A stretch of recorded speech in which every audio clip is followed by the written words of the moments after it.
We are here with Maggie Robertson, who is the voice of Lady Dimitrescu in the Resident Evil video game series. I have to ask first off, because I'm not going to pretend I know anything about voice acting, what goes into a production for voice acting and what goes into kind of preparing for a role?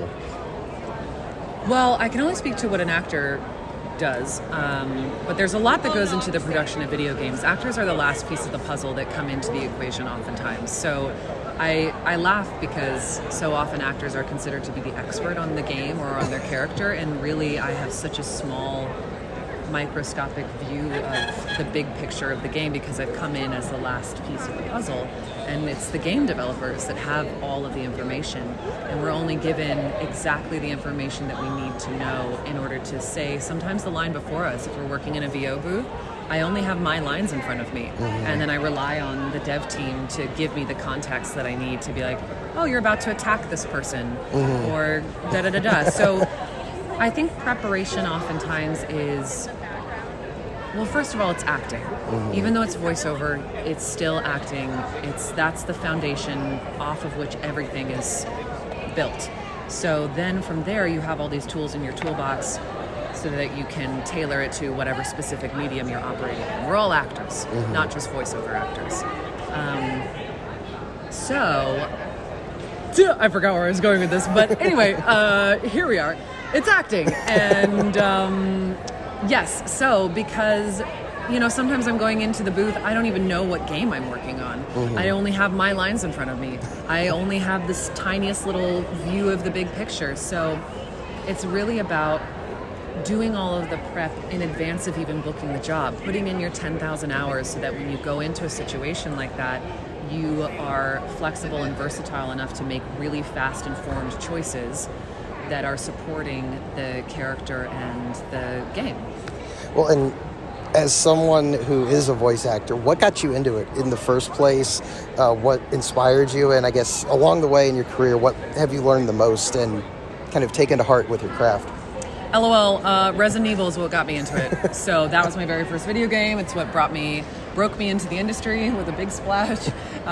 So it was quite the entrance into this magnificent industry.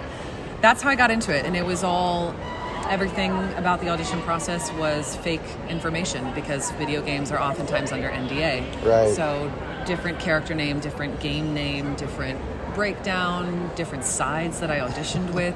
Everything was fake. I had no idea what I booked until I was showing up on day one.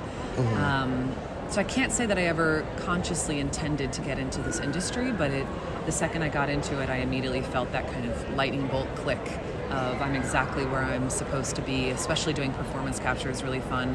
I have a background in theater, and performance captures is like a nice little sidestep. It's where a lot of us describe it as the intersection between theater and on camera, because it is the combination of both this really tech-heavy component and this really theatrical component. You have a camera that's right in front of your face, getting a really intimate, subtle performance, and then you have cameras all around you that are getting the larger, more expansive performance and physical life of the character.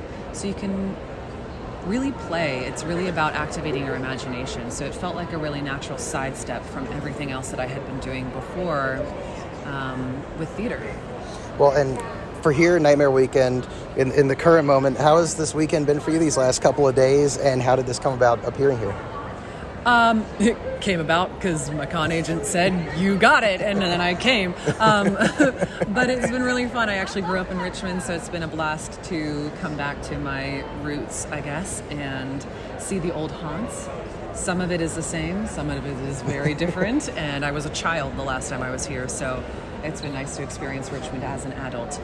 Well, I'm a local, and I graduated from VCU and everything, so I have to ask, what were some of the old haunts that you mentioned? Well, I don't remember the names of all the restaurants and places, but the big one for me was Belle Isle. I used to go to that with my dad, and we'd climb across the rocks, crossing the river, and just go explore all the time. So I was able to go over there and climb on the rocks, so that was pretty fun.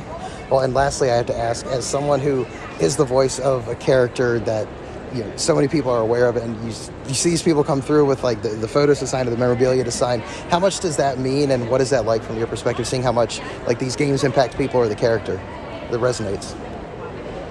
that's been the greatest gift, I think. Resident Evil is such a huge franchise. It's existed forever. So there's such a wide range of people that are invested. And also what I think is unique is such a new base of fans that have come in because of Lady D. I wouldn't be here if it weren't for the fans. I wouldn't be in a position where I can come and do Comic-Cons. And it's not an exaggeration to say that this game changed my life in every way. It built a career for me overnight. That's because of fans. That's because of the way she resonated with people and the notoriety that she received. So I feel very grateful to be here, and yeah. Well, thank you so much for taking the time. I hope you have a great rest of Nightmare Weekend, and hope to see you back here next year. Cool. Right. Thank you. Absolutely.